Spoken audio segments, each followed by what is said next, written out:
I think when they murdered Luca Brasi, or when they killed Luca Brasi. They killed his wife. Yeah, he was just in Italy chilling. Oh yeah, and then they fucking killed his wife. Oh, like one of the things about the movie that was funny is how they like that happened, then they like never go back to it.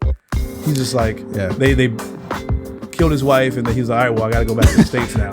Just destroyed, ruined her whole family. He's like, I'm going he's back. Like, all right, guys, it's been fun. Shit happens. we do press plays and we talk about a lot of different things, but rarely do we go back and watch something that's older. And today, ladies and gentlemen, we do have a press play for you, and it's a doozy. So we're going to do our press play on none other than The Godfather today. So what kind of inspired this, just to give you guys some backstory here, is we were going to do this story on Francis Ford Coppola, who there's been some interesting developments on sort of like the retooling of Godfather 3. And so what we wanted to do into the kind of, because of that story, we were inspired to then talk about the first couple of Godfather films, and we will also have commentary for the third film. But we wanted to at least compare and contrast the first two Godfather films. So what we will do today is we will have a full, thorough analysis of the first Godfather film, and then we will do the same thing for Godfather 2, and then we will let them duke it out. Right. Which film is actually the better of the two, right? Because they're both considered classics, right? That many consider both films to be sort of like the staples of just the filmmaking, world altogether. So without further ado, let's just jump into the shit with The Godfather. So to give you guys a synopsis of the film, although I guess it's a film that doesn't need synopsis or needs, any sort of reintroduction, but for the sake of doing the press play, it is the story of the Italian-American crime family, the Don Vito Corleone.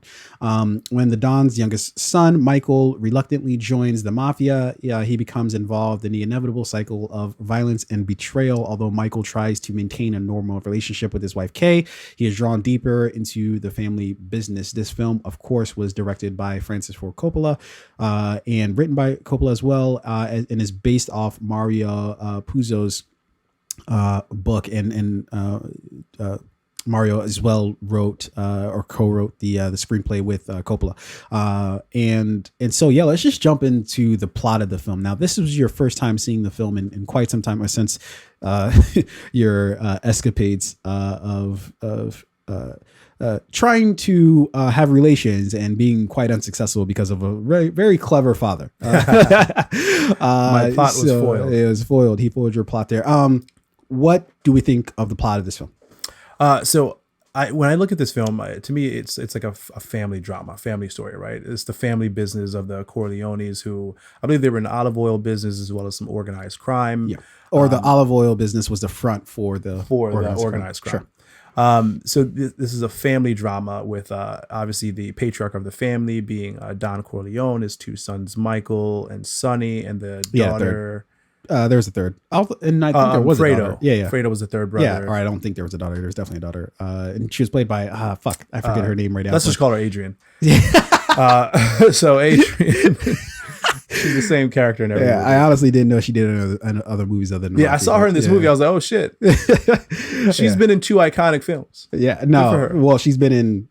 Well, there's film series. I don't know if she's maybe she's been a part of iconic franchises. Yeah. There you go. So, this film follows the family business. In this particular instance, the family business is organized crime.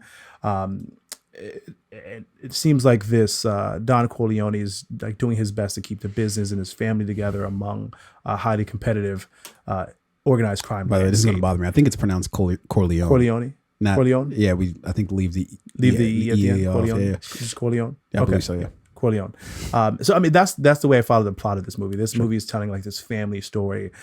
This family is in, dark side of a business, and, that business unfortunately requires or violence is imminent, right? So how does this family operate their business and keep their family unit strong while dealing with the violent nature of their business? We see... we see the eldest brother, I believe, Sonny. Yeah. we see him get murdered in this film. Michael, I believe the middle son, or the I youngest believe son. he's the youngest. Yeah. Michael, the youngest son, Yep. reluctantly joins the family business because of some of the violence that happened to his father and his brother. Fredo, who's the third brother, I think he was just like a casualty of the family business. Well, right? he's God, is Fredo the middle son or the oldest? I believe he was the middle son because Michael referred to him as like, you're smacking around my eldest brother on his trip to Vegas.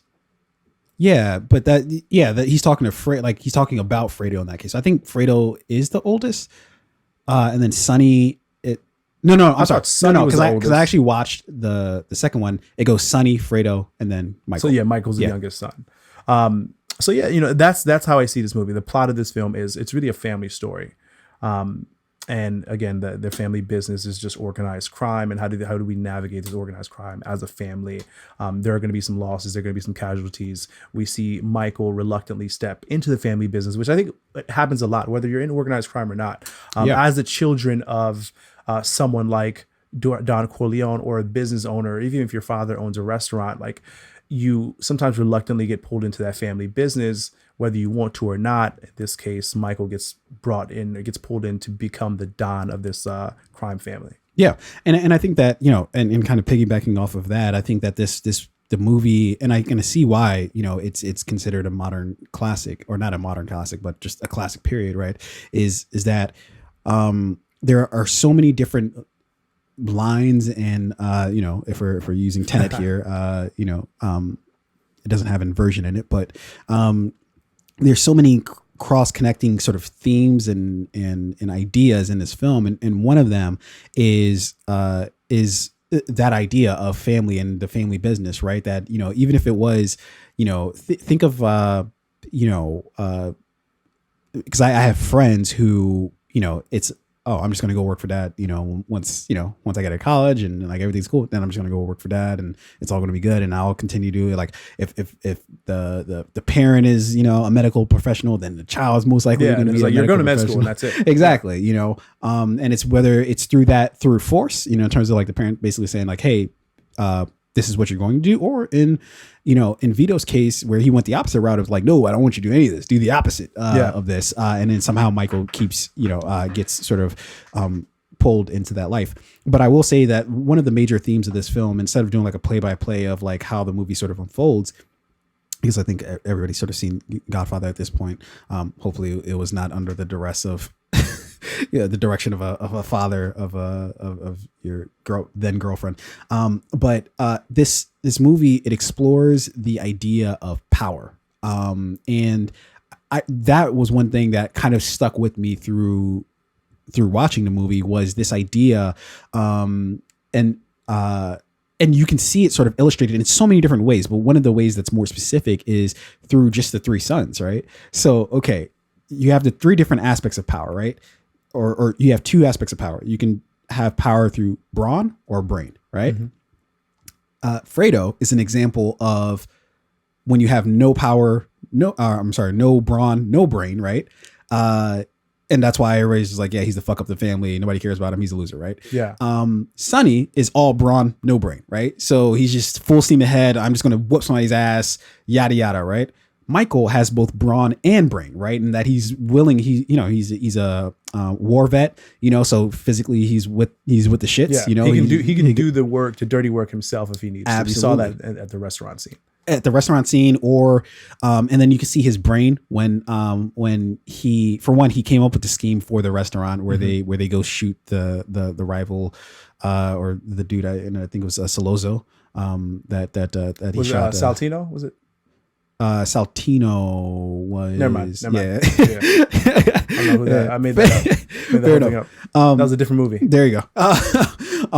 But you can see his brain in this, and I loved it. It was a brilliant scene where he has the dude who's just like coming to help his dad out at the hospital. This is after Vito gets shot. Yeah. And the baker. The baker comes to, and he's just a baker, right? He's not a fucking mob dude. He's just a baker, right?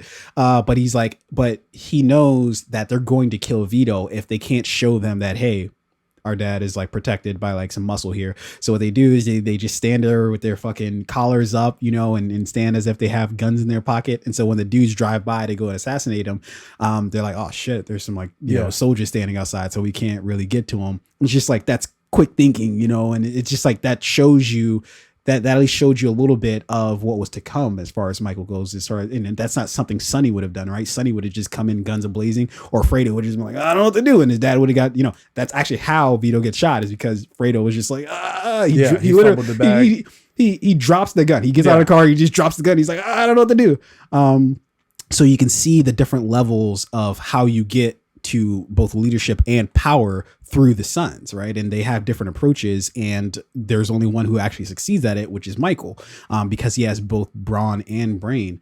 And I thought that this movie was, I didn't, again, it's been so long since I'd watched it that I didn't really remember this, although I would hear people talk about it, but it's a tragedy. This movie is a tragedy through and through. And the reason why it's a tragedy is because you explore the movie the whole time thinking that Michael is your hero, right? That, oh, he's the person who's reluctantly going to, you know, take up the mantle of that his father left behind. But the problem is that him and his father have very different motivations. And I can't wait to talk about this for Godfather 2, because it's really clearly illustrated in Godfather 2 that Vito, his inspiration for doing any of this is family, right? And it really is, again, really illustrated in 2, but Vito he's doing everything for his family. He's not doing it's why he wants to stay away from like the drug trade and shit. Like he just doesn't want to do that, right? Because he's not in it because he's just a bad dude, right? He's in it because he knows that you either are the bully or you get bullied, right? And he doesn't want to be bullied, so he's like, all right, well, we're gonna do this crime shit, but I'm only doing shit that's basically not terrible, you know. And so him and Michael have different philosophies that way, where Michael, and Vito's doing it for his family. Michael's, you get to see it from, you know, I don't want to get ahead of myself here with Godfather 2, but in Godfather 2, you sort of realize like, oh, Michael doesn't give a shit. Michael's just whatever, right? But it was so beautifully illustrated. We didn't really get that until the very last scene of the movie, where you see the flip, where it goes from Michael being the hero of the story to you being like, oh shit, like, you know, he's actually kind of the villain, because you see him in his relationship with Kay, where he just straight up lies to her. He just is like, yeah, no, I'm not doing anything crazy. It's fine. And then like, but she knows, and he's like, it's happening. Like they're, you know, now he becomes the Godfather and shit. And he just finished killing all the rest of the 5 families and shit, including his own sister's husband. Exactly. Which Kay was asking him about. And so you see as that door closes you're seeing it through Kay's eyes of like, oh, this dude that I once loved and respected, and he seemed like a very honorable dude, he's a lying sack of shit. Yeah. Who's now like one of the most powerful people, you know, in New York, you know, or I definitely think they were in New York. But, and so to see that flip was like a tragedy that you're not really prepared for until you get to the end, and it's like, ah, shit. And one side of you wants to feel great because it's like, yeah, now he's the Godfather. But then you realize like what he is in that moment, and you're like, fuck. Yeah. You know, so I thought it was a beautiful story. From that standpoint. And I thought that one of the more sentimental things of the film was the fact that Vito never wanted this for Michael. But I guess it's kind of the question of like, is that always just inevitable? Yeah. Right. Like, you know, if you live a certain life, are your kids just always destined to kind of like follow in those like footsteps? Yeah. You know? And there are so many circumstances that just drew Michael further and further in, right? When the attack on his father, when they murdered Sonny, I think when they murdered when they killed Luca Brasi. They killed his wife. Yeah. He was just in Italy chilling. You know? Yeah. And then they fucking killed his wife. Like one of the things about the movie that was funny is how they like that happened, then they like never go back to it. He's just like, they killed his wife, and then he's like, all right, well, I got to go back to the States now. Just destroyed and ruined her whole family. It's all right. I'm going he's back. Like, all right, guys, it's been fun. Shit happens. But they do kind of explore that in 3 actually, but they don't do it enough to justify like him just being like, all right, that was fun, I'll see you guys later. So with that, let's talk about the characters of the film. Let's talk about our, just like we do all the time with press play, let's talk about our runners up and our MVPs. So I mean, where do I even start with this film? I don't know. So runner up, everybody out of I mean this movie had so many stellar actors in it that it's hard for me to say what my runners up are, but I'll just throw a quick list together. I think not James Caan, who was the guy, the lawyer, son of a bitch, Robert Duvall. You, god damn it. What? Whatever. Yeah, proceed. So, Robert Duvall is Tom Hagen, who plays the consigliere to. Am I saying I love that right? how I don't know. He plays consigliere. I don't know. to Don Vito Corleone. I love how show to show. Yeah. So he plays consigliere to Don Vito Corleone. He's the family lawyer. I think he's part of the family because he's sort of like the adopted son. Yes, yeah. And I mean, and by profession, he's a lawyer. He's like the family lawyer. The Corleones are his only client. I think Robert Duvall, stellar actor. Obviously, this is a young Robert Duvall who went on to have a stellar career, after Godfather, which just shows the quality of his acting.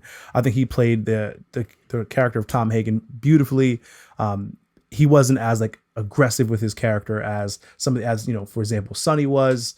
He was purposeful, he was intentional, he was powerful when he needed to be, like his interactions with Sonny, because obviously they had very different ideologies of how the family should conduct a family business, and he played that character well. He's surrounded by so many other great actors, and I don't want to undermine his portrayal of Tom Hagen in that role, but he played the lawyer character well, in like being the balance and the medium between between Don Vito, between the sons, and between the other members of the extended family. Like he was kind of like he had to be the level-headed one to balance everyone. My other runner-up is going to be Michael Brando. Some people will say that he was like the star of the film. To me, I think Marlon. Marlon. What did I say? Michael. Yeah, no, I didn't. Okay. I said Marlon Brando. Cool. Yeah, we got this recorded. We'll figure it out. Sure. So Marlon Brando, I think he's going to be my runner-up. For the majority of the film, he was, incapacitated, right? After he got shot and he was bedridden, he didn't have many lines after, the shooting scene. This is when you see Al Pacino's character start to really develop. I think he did well. His presence on screen was powerful. Like his portrayal of the Godfather, his portrayal of Don Vito Corleone. I mean, he's the one thing you remember most about the movie. Yeah. Despite the fact that Al Pacino's character is a character who had the most screen time and like the most character growth and development throughout the film. But you remember Marlon Brando's portrayal of Don Vito Corleone. And of course the famous line, make him an offer he can't refuse. On this, the day of my daughter's wedding. Right? Like those powerful moments, right? And his presence on screen, despite his limited time, made his character so admired and so loved and so memorable. But obviously Al Pacino as Michael Corleone, I mean, there's no way he's not the MVP of this film for you. Some people may disagree, but in my opinion, there's no way he's not the MVP. His portrayal of the character, the way he delivered lines, one of the things I noticed is like his body language. That's one of the things that stood out most to me is you see that change just as much as you see like how he acts and his mannerisms change, right? His body language changes. Before he's like this humble kid, like I'm not one of these gangsters. I'm not a part of the family business. I served in the military. I'm a war hero. I am humble. I'm not what my brother is. Yeah. And then over time, you see his posture start to straighten out. Chest gets a little more puffy.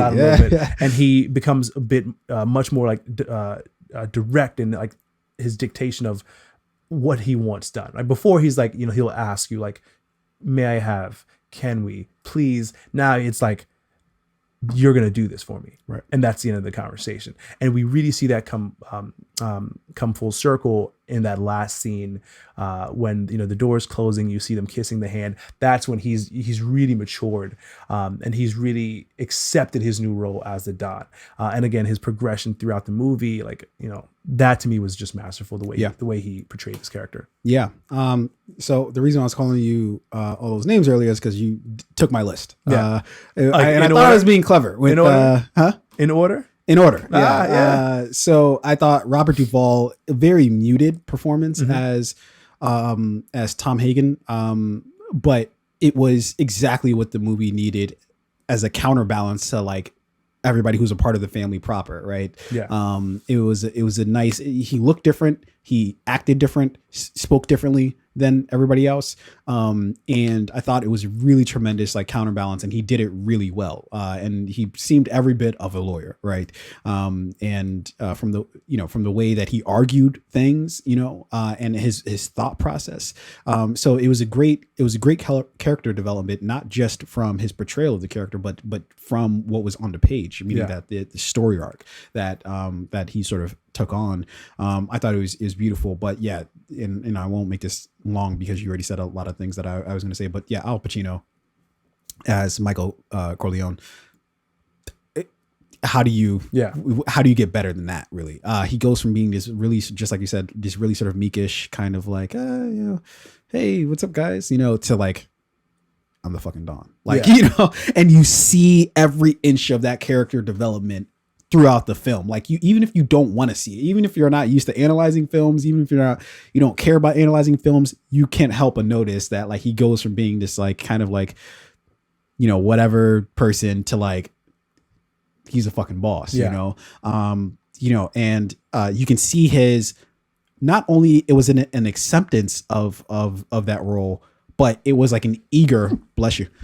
It was like an eagerness to play that role, right? That he like thrived because it was like he tapped into something in himself that he knew, oh yeah, this is who I am. Like, this is just what I am naturally, and yeah, that last scene was, it was so memorable, but even like some of the scenes that preceded it, like I remember when he killed his sister, and his sister was Connie, by the way. That was her name in the film, that Talia Shire played. But the scene where he's talking to the guy, her fiance or whatever, and he's like, yeah, no, I'll let you live. Yeah. And then he just does it. Yeah. It's just like, all right. I mean, I think everybody knew he was dead. Yeah. In that moment. Yeah. Is that exact scene that we have on the screen?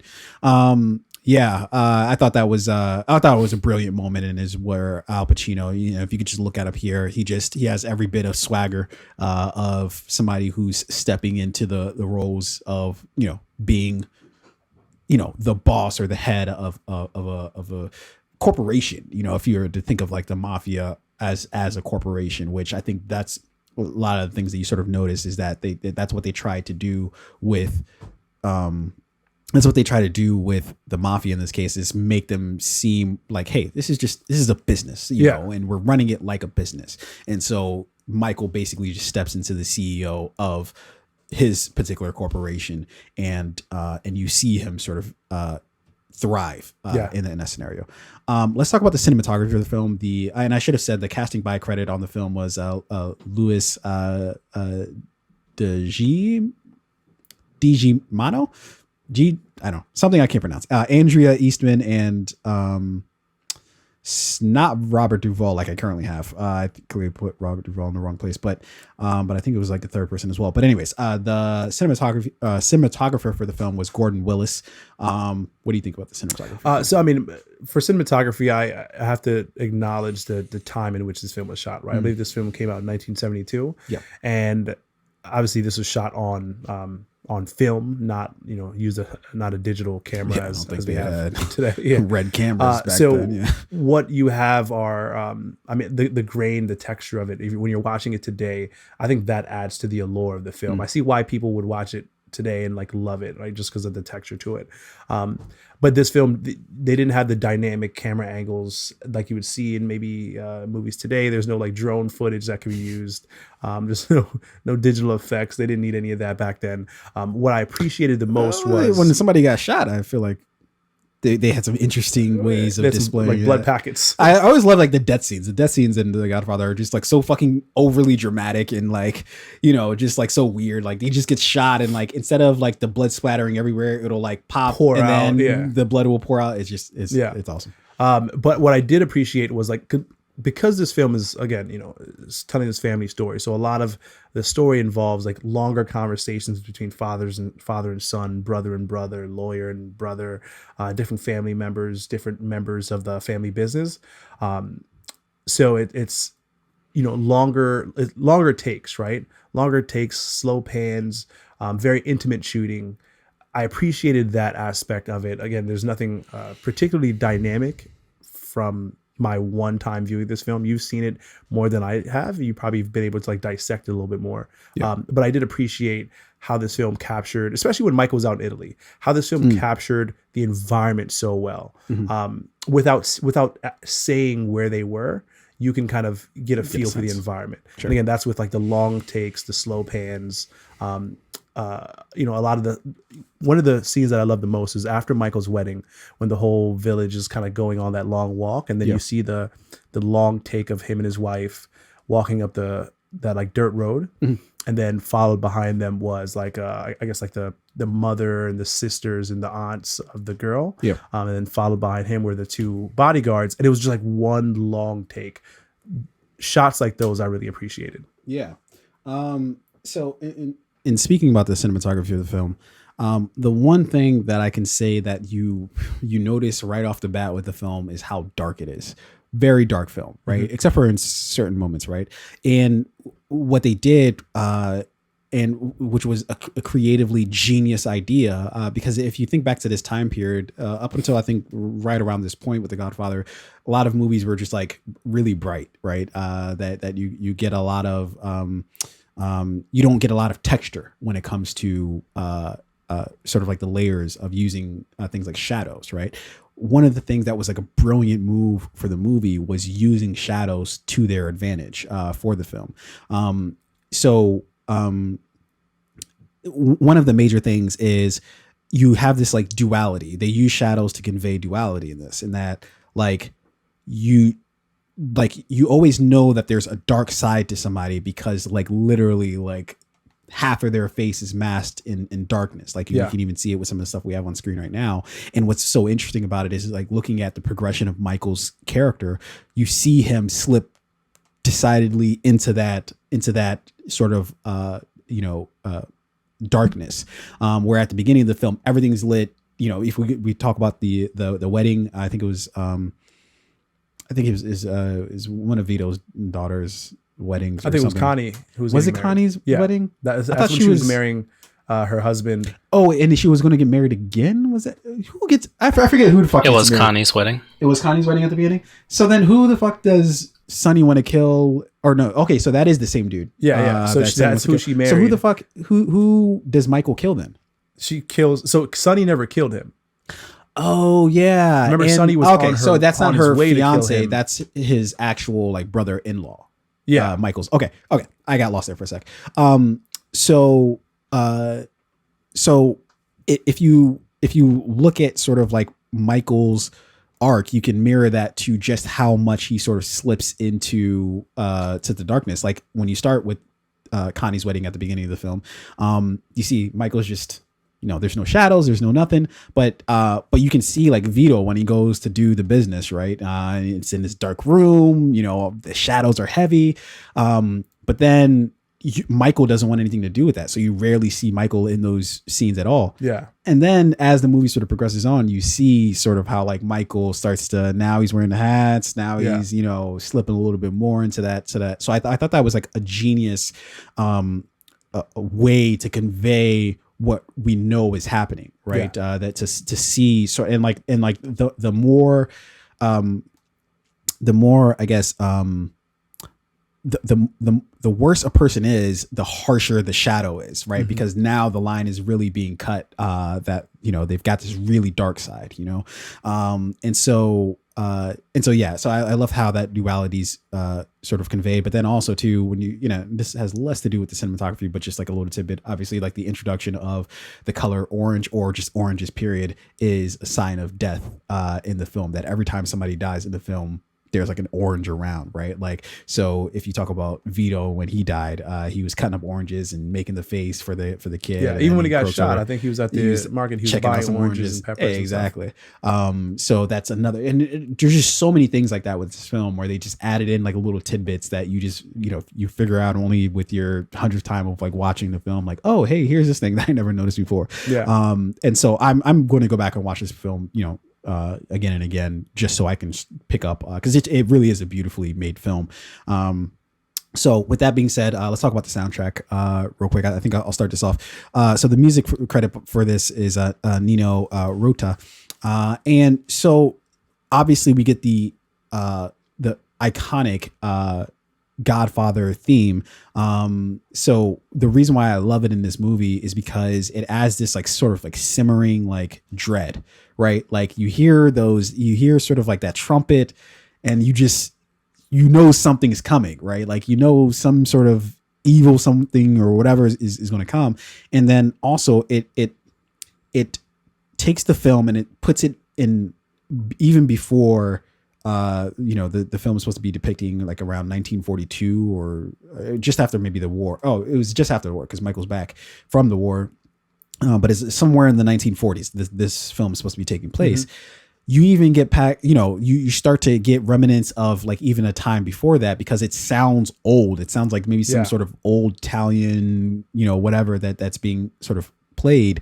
And they start the film with that. And so, and then with that, you get the sense of like, okay, that's a period of time when family, like there was a huge like emphasis on family, because that's really all you had at the end of the day.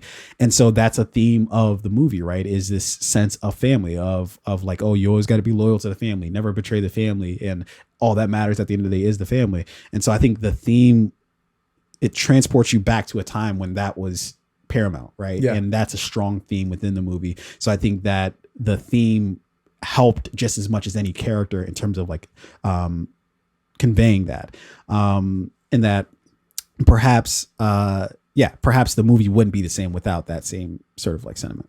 Yeah, you know, I'm gonna just pretty much echo your statements here. I think the score, the film, or the music that was used in this film was accurate to both depict the time that they were in, as well as the environment, right? When Michael returned to Italy, you heard a lot of that kind of like vintage classical Italian style music, you know, like you heard a lot of those like trumpets and those horns and like, you know, the instruments that would have been used in 1940, something like that in Sicily, Italy, right? Whereas like when they were in New York, you still got that like very heavy Italian style music, but it was like a little bit more, from my take, it was a little bit more like fast paced. It was a little bit more dramatic, right? But based off of like this family, this like Italian family, the Corleones, the time in which this film was set, the music was spot on. I loved how they used it, to your point, as like a kind of like a secondary character in certain scenes. In certain scenes were very quiet, where you want to hear like the breathing of the characters, you want to hear the footsteps, you want to hear, you know, like the car scenes, right, where they're choking somebody out. You want to hear everything. You want to hear the choking. You want to hear this struggle between these characters. In some of the conversational scenes, like it was the absence of music that was powerful, because you want to hear how they're the dictation in their language and their speech. Whereas, you know, I remember the scenes where Michael's strolling through the hills in Italy when he was on his way to Corleone. Music was such a powerful, I'm not going to say filler, but such a powerful element of something like that. Because like he's like kind of like on this journey, he's finding himself, he's in hiding. It's really exploratory. So, you know, the music was purposeful, it was powerful. Yeah. And it was really, and one of the people who obviously, you know, he would go on to have like a, you know, I don't even know, like me even saying this is like an understatement, but like a super successful career. Obviously, Martin Scorsese, he didn't obviously have, I think, a hand in making this particular movie, but you can see some of the remnants of this, right? Where you're talking about the controlling of when you play music, when you don't play music, and sometimes the absence of music in a place where you would think that there would be music is masterful. But it's because of these types of like, this film leading the way in how Coppola sort of manages the use of sound and the use of music and balances that dynamic, that you can see that. Like I remember watching the what's the Robert De Niro The Irishman? No, it's he did it a long time ago, but you've watched, it's a boxing one. Yeah. What is that movie? I keep wanting to say The Matchmaker. That's clearly not it. No. We're thinking about the same movie. I don't remember the title though. Whatever. I'm sure Addie will find it here in a sec. But I'm not gonna lie.